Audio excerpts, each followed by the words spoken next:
حضرت عمر رضی اللہ تعالیٰ عنہ کا دور خلافت، ایک انسان آ گیا کہنے لگا اے امیر المومنین، میں نے آکے آج جو ہے عجیب ایک صورت دیکھی ہے، پلا گھر کے سامنے سے گزرا، گھر کے اندر ایک انسان شراب پی رہا تھا۔ حضرت امیر المومنین نے فرمایا اچھا پکی بات ہے، تو نے دیکھا ہے؟ کہنے لگے جی ہاں دیکھا ہے۔ حضرت صاحب نے فرمایا توجہ کے ساتھ اس کے گھر کی طرف دیکھا ہے نا؟ جی ہاں میں نے گھر کی طرف توجہ کے ساتھ دیکھا ہے۔ تو حضرت امیر المومنین فرماتے ہیں انسانا، تو نے تو اس کا ایک گناہ تلاش کیا ہے اور اپنے 5 گناہ بتلا رہا ہے۔ تو نے تو اس کے ایک گناہ کے اوپر پردہ کوشش کرنے کے بغیر تو پردہ فاش کر رہا ہے، لیکن کتنا تو سوچنا، تو نے اپنے اوپر 5 گناہ لے لیے۔ پہلا گناہ اللہ اکبر کبیرہ، تو نے بدگمانی کی ہے۔ ہو سکتا ہے وہ گھر کے اندر بیٹھا ہوا انسان شراب نہ پی رہا ہو بلکہ شربت استعمال کر رہا ہو، تو نے شراب بنا دی ہے۔ دوسرا یہ بھی گناہ کیا ہے کہ تو نے دوسرے کے بارے میں تجسس کی ہے، جاسوسی کی ہے۔ ہاں تیسرا گناہ یہ ہے کہ تو اس کا میرے سامنے گلہ بھی کر رہا ہے۔ قرآن مقدس کا نام بھی دیکھتے جانا، سورت کا نام سورت حجرات ہے، 26واں پارہ ہے۔ اللہ تعالیٰ فرماتے ہیں یا ایھا الذین آمنوا اجتنبوا کثیرا من الظن ان بعض الظن اثم ولا تجسسوا ولا یغتب بعضکم بعضا۔ اے ایمان والو، ایک دوسرے کے اوپر بدگمانیاں نہ کیا کرو، بدگمانیوں سے بچو۔ اللہ اکبر کبیرہ، کیونکہ بدگمانی بہت زیادہ گناہ ہے۔ ولا تجسسوا، اور ایک دوسرے کے اوپر تجسس نہ کیا کرو، ایک دوسرے کے اوپر راز کو دیکھنے کی کوشش نہ کیا کرو، عیبوں کو دیکھنے کی کوشش نہ کیا کرو۔ ولا یغتب بعضکم بعضا، اور نہ ایک دوسرے کے اوپر غیبت کی کرو، ایک دوسرے کی۔ اللہ اکبر کبیرہ۔ حضرت عمر رضی اللہ تعالیٰ عنہ فرما رہے ہیں یہ تو نے 3 گناہ کر لیے، اور چوتھا گناہ یہ ہے کہ تو نے اس کے گھر کی طرف بھی دیکھا ہے۔ آخرکار گھر کی طرف دیکھا کیوں ہے؟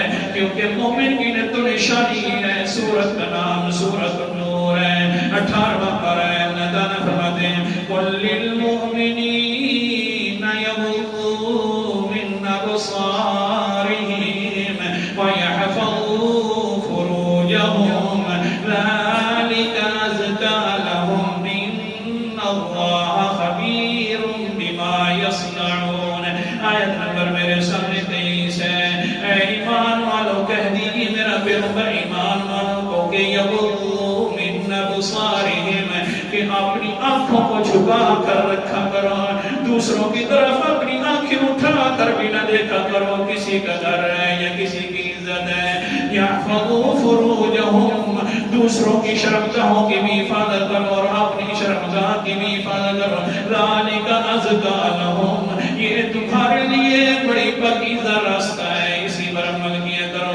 اگرچہ نگاہ اٹھا کر دیکھنے کی صورت میں کوئی دوسرا تو نہیں دیکھ رہا ہوتا، دوسروں کی عزت کو دیکھنے کی صورت میں دوسرا کوئی نہیں دیکھتا، دیکھنے والا دیکھ رہا ہوتا ہے۔ اللہ فرماتے ہیں ہاں تم بھی دیکھ رہا ہے، اور اوپر سے ان اللہ خبیر بما یصنعون، تو بھی اپنی آنکھوں سے دیکھ رہا ہے، اور اوپر والے اللہ کو بھی پتہ ہے کہ تم کیا کر رہا ہے۔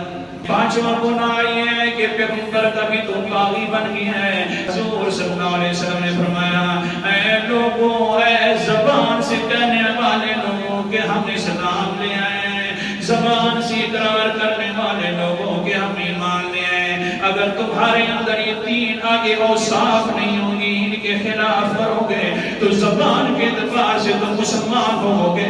لا تفیض الایمان الی قلبہ، پھر یہ ہوگا کہ اس نے گویا کہ اپنے ایمان کو اپنے دل کی طرف نہیں پہنچایا۔ زبان کے اوپر تو اسلام کا لفظ ہے، اندر اس کے کوئی اسلام نہیں ہے۔ پہلی بات کیا کرنی، اگر اندر ایمان ہے تو لا تخزوا المؤمنین لا تؤذوا المسلمین، دوسرے مسلمان کو تکلیف نہ دیا کرو، اندر ایمان ہے تو دوسرے مسلمان کو تکلیف نہ دینا، اور دوسری بات یہ ہے کہ دوسروں کو عارض غریبی نہ کیا کرو، ان کے اوپر ہر وقت جناب غیرت والے الفاظ نہ کسا کرو، ہاں تجھے یہ شرمندہ بھی نہ کیا کرو، اور نمبر 4 کسی کے عیبوں کو بھی تلاش نہ کیا کرو۔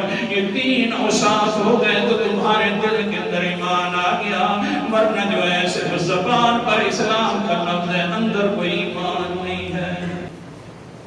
اے بندہ کہنے والا کہ شراب کی ہے اس بندے نے، تو میں کیسے مانوں؟ تو نے 5 گناہ کیے ہیں، اس نے ایک پتہ نہیں گناہ کیا بھی ہے کہ نہیں، میں تیری بات کبھی